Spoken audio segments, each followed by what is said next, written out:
으라차차 유방암에서 살아남기에 차치환 교수입니다. 그동안 잘 지내셨는지요? 저는 잘 지내지 못하고 있습니다. 전공의 선생님들과 인턴 선생님들이 그 빈자리를 떠나면서 올해 2월 말부터 본격화된 의료대란 사태로 인해서 저는 일주일에 2번씩 응급실 당직을 서면서 너무나 과중한 업무와 또 힘든 상황 가운데 하루하루를 견뎌나가고 있고요. 저를 비롯한 교수들과 또 PA 전문 간호사 선생님들은 이미 체력적으로 또 심적으로 한계 상황에 부딪힌 상황입니다. 여러모로 여러분들의 기도와 응원이 필요하고요. 그동안 많은 컨텐츠들을 올리고 싶었지만 시간적인 또 여러 체력적인 한계들로 인해서 찾아뵙지 못했었습니다. 그래서 오랜만에 이렇게 만나게 뵙게 되어서 반갑습니다. 오늘 말씀드릴 주제는 유방암의 로봇 수술에 관한 것입니다. 유방암 로봇 수술은 사실 시작하게 된 역사가 그렇게 길지 않았습니다.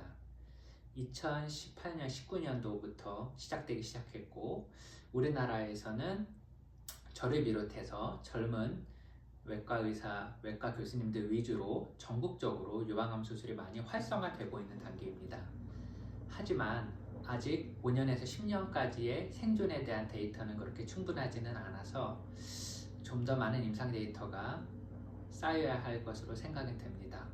그럼에도 불구하고 유방암 환자들이 혹은 유방 수술을 필요로 하는 고위험군인 여성분들이 로봇 수술을 선호하고 또 로봇 수술에 대해서 선택할 수 있는 이유는 무엇일까요?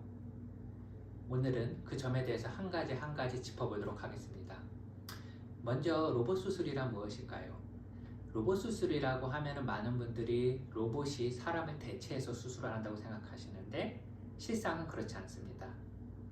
외과 의사는 콘솔 혹은 이제 특수한 모니터를 앞에 두고 마치 조이스틱으로 게임을 하듯이 카메라와 로봇 팔을 움직여서 환자의 몸에 들어가 있는 로봇 장치들 혹은 로봇 기구들을 이용을 해서 수술을 진행하는 것입니다. 정확한 의미는 로봇을 이용한 유방 수술이라고 하는 것이 맞겠습니다.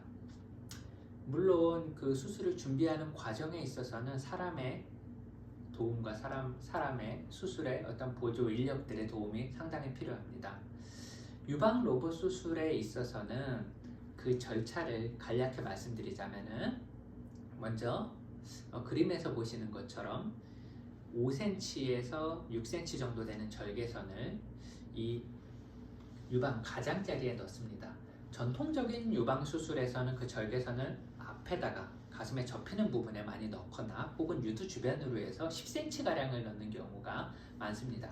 그렇지만 로봇 수술의 최대 장점이라고 할 수 있는 미용적인 효과는 바로 이 절개선의 위치에서 비롯됩니다. 절개선이 유두에서 상당히 먼 거리에 그리고 겨드랑이 쪽에 팔을 접히면 안 보이는 부위에 들어가고 또 5, 6cm 정도면 충분히 수술이 가능하기 때문에 미용적인 장점이 극대화된다고 볼 수 있습니다.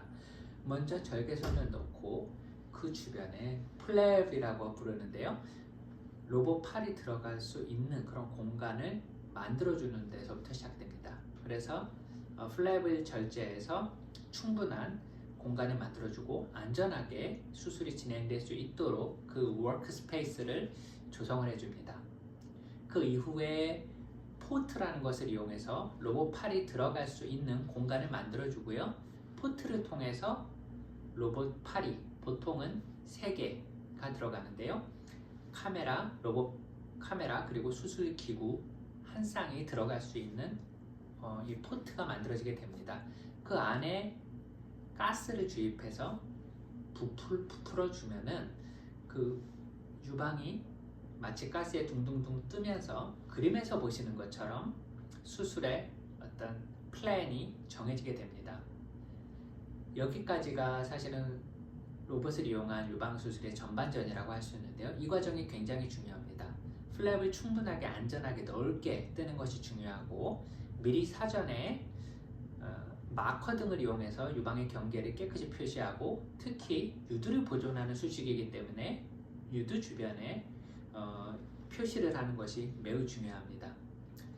그래서 여기까지 해서 로봇을 도킹한다고 하는데요.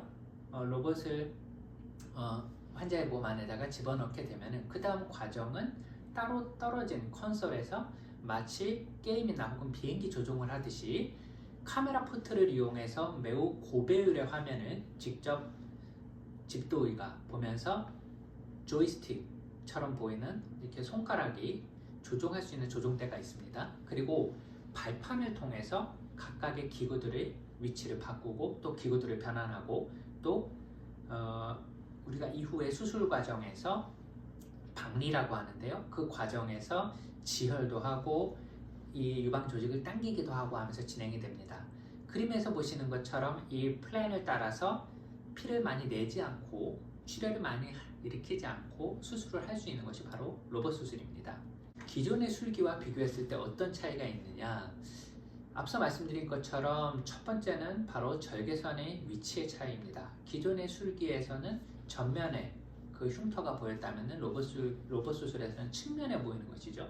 측면에 흉터가 보이고 또 기존 술식에서는 이 집도의가 손으로 직접 조직을 만지면서 두께도 확인하고 조직을 당기면서 박리를 하게끔 되어 있습니다. 그에 비해서 로봇 수술 같은 경우는 처음에 워크스페이스를 만들 때 기구를 이용해서 우리가 투메센트 용액이라고 하는데요. 그것을 미리 주입해서 출혈이 덜하게 하고 또한 수술을 할 때 미리 그 전에 맷젠바움이라는 가위를 이용해서 이 터널링이라고 하는데요. 그 공간을 미리 만들어줍니다. 그래서 로봇 수술을 할 때에는 미리 이런 절차들이 들어가기 때문에 실제로 유방 조직을 박리할 때에는 피가 덜 나게 되고 또 그 플랜을 통해 따라가서 하다 보면은 불필요하게 유방 조직을 당겨서 피부로부터 받는 그런 마찰이 덜한 것이죠.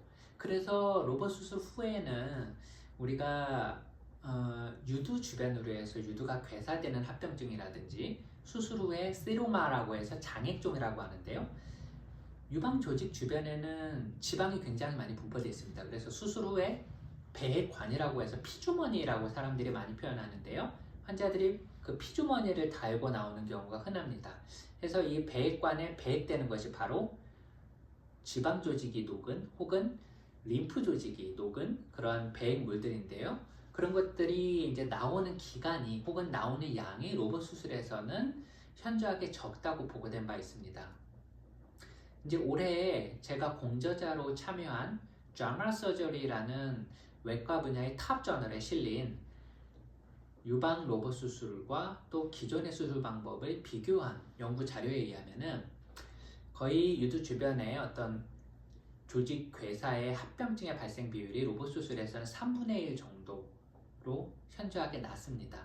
또 제가 토이스카라는 이태리의 그 유방 로봇 수술의 선구자격인 분이거든요. 그분과 함께 작성한 리뷰 논문에 의하면은 그 논문에도 결국은 로봇을 이용한 유방 수술을 했을 때 합병증의 발생 빈도가 전통적인 방식에 비하면은 특히 조직 괴사의 빈도는 현저하게 낮다라고 이제 보고한 바가 있습니다. 최근에 발표된 이런 논문들을 봤을 때는 로봇 수술의 안전성은 전 세계적으로 입증이 된 상태이고 특히 피부 조직 괴사라든지 혹은 유두를 보존하는 그런 유두 조직 괴사의 합병증의 발생 비율은 기존 방식에 비하면은 훨씬 낮다라고 생각을 해볼 수 있겠습니다. 기존 수술의 경우에는 문헌에 따라 좀 다르지만 평균 10%에서 많게는 25%까지 해서 피부 조직이라든지 유두 괴사로 인한 어떤 합병증이 발생한다라고 보고된 바가 있는데요. 로봇 수술 같은 경우는 그것에 비하면은 3분의 1 수준으로 합병증이 낮다고 보고된 바가 있습니다. 물론 로봇 수술은 기존 수술에 비해서 이후에 이제 개발된 술식이기 때문에 향후 더 많은 임상 데이터와 더 많은 추적 관찰 기간이 필요합니다. 그렇지만 현재까지의 증거들, 현재까지의 근거들로는 로봇 수술의 안전성은 확보가 된 상태다라고 볼 수 있습니다. 다만 로봇 수술 후에도 피부에 멍이 든다든지 출혈이라든지 말씀드린 장액종과 같은 합병증은 당연히 있습니다. 당연히 있지만 로봇 수술 후에 어떤 회복에 대해서 말씀드리자면은 기존 수식에 비하면은 회복 기간이 짧은 것이 사실입니다.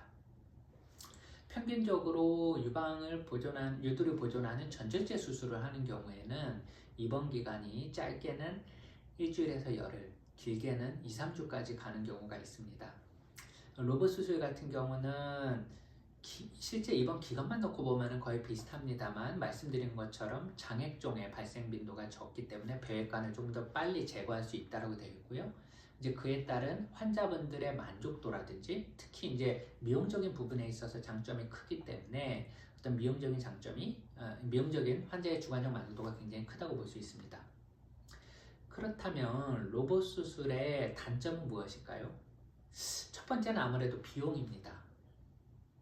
이것이 이제 최신 그런 시설로 사용되는 것이고 아직 건강보험에서 완전 급여화되지 않은 부분들이 있기 때문에 산정특례의 적용을 받지 못합니다. 그래서 가격만 놓고 봤을 때에는 기존 수식에 비해서 몇 배는 더 비쌉니다. 이러한 이유들로 인해서 미국이라든지 일본에서는 비용의 문제 때문에 아직 로봇 수술이 많이 활성화되고 있지 못한 실정이고요.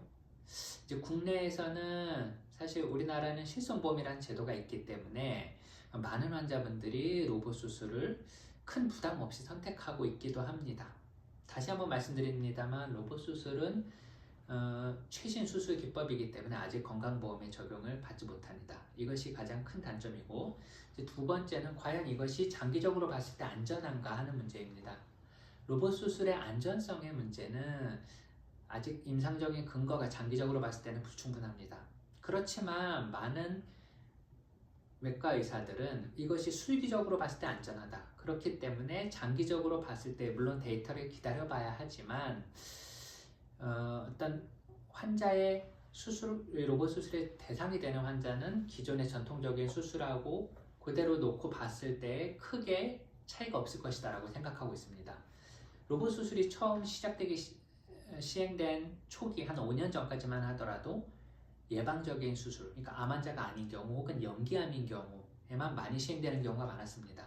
그렇지만 최근에는 진행성암, 그러니까 2기나 3기, 심지어 선행항암 치료를 하고 난 이후의 환자들도 유방암 로봇 수술의 적응증에 해당한다고 볼 수 있습니다.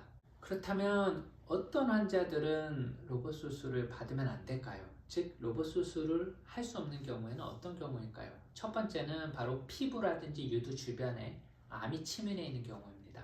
이런 경우에는 로봇 수술 같은 경우는 우리가 사람 손으로 만지면서 하는 게 아니라 미리 플랜을 떠놓고 거기에 따라서 로봇팔이 들어가서 하는 것이기 때문에 수술이 아주 꼼꼼하게 진행되지 못할 수 있습니다. 또한 피부 주변에 암이 있는 경우에는 거기까지 다 깨끗이 제거할 수가 없는 경우이죠. 그래서 보통은 유두 주변에서 얼마나 떨어져 있냐, 혹은 피부에서 얼마나 떨어져 있냐, 혹은 흉곽, 이 안쪽의 근육에서 충분한 거리가 떨어져 있는지를 수술 전에 확인합니다. 두 번째는 가슴이 너무 처진 경우입니다. 가슴의 크기가 너무 크거나 혹은 가슴이 많이 처져 있는 경우에는 로봇 수술에 적절하지 않다라고 볼 수 있겠습니다. 이 외에는 사실은 로봇 수술의 절대적인 금기에 해당한다고 하는 것은 많지 않습니다. 이제 마지막으로 유방암 수술의 어떤 최신 지견에 대해서 제 의견을 또 말씀드리도록 하겠습니다. 이제 앞서서 장기간의 예후에 대한 데이터는 많이 부족한 편이라고 말씀을 드렸는데요.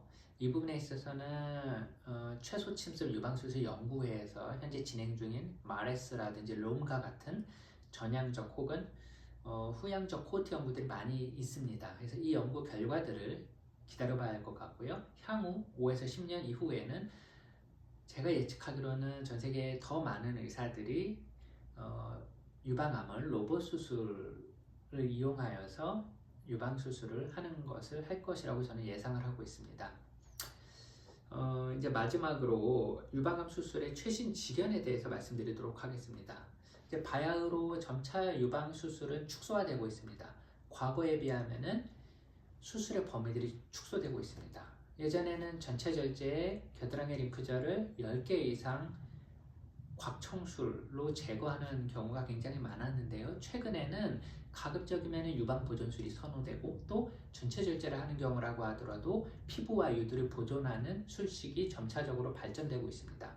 또한 겨드랑이 임파선을 많이 제거하는 곽청술도 점차적으로 그 빈도가 줄어들고 있죠. 그 자리에는 바로 약물 치료의 발전과 여러 가지 표적 치료제 또 방사선 치료의 적극적인 적용들이 있을 수 있겠습니다. 여기에 더해서 유방암의 로봇 수술이라는 것은 또 하나의 시대적인 흐름이라고 볼 수도 있겠습니다. 유방 수술이 점점 축소화되는 과정에 있어서 유두 보존이 필요한 전절제술을 해야 되는 경우에는 최소한의 흉터로 또 어떤 최소한의 조직 손상을 통해서 전절제술이 가능한 것이 바로 로봇을 이용한 유방 수술이라고 할 수 있겠죠. 최근 저희 병원에서는 싱글포트, 그러니까 단일공을 이용한 로봇 수술 장비가 도입된 바가 있습니다. 이것은 이제 기존의 로봇 수술에 비해서 훨씬 더 정교하고 아주 투명한 시야를 확인할 수 있는데요. 마치 코브라팸의 머리처럼 카메라가 앞에서 그 자리를 찾습니다. 또한 주변에 있는 로봇 팔들이 훨씬 더 정교하게 움직일 수 있기 때문에 아주 편안한 시야를 가지고 집도의가 수술에 집도할 수 있다는 장점이 있습니다. 이런 식으로 많은 로봇 장비들이 그 하드웨어와 소프트웨어가 점차 업그레이드되고 향후에는 인공지능까지 함께 도입될 것으로 예상됩니다. 수술 기법은 지속적으로 향상되고 있는 것이죠. 자, 오늘 로봇 수술에 대한 콘텐츠가 많은 도움이 되셨을까요? 이 수술에 대해서 좀 더 궁금하신 분들은 댓글에 남겨주시면 성의 있게 답해드리도록 하겠습니다. 으라차차 유방암에서 살아남기, 오늘 하루도 당신을 응원합니다. 감사합니다.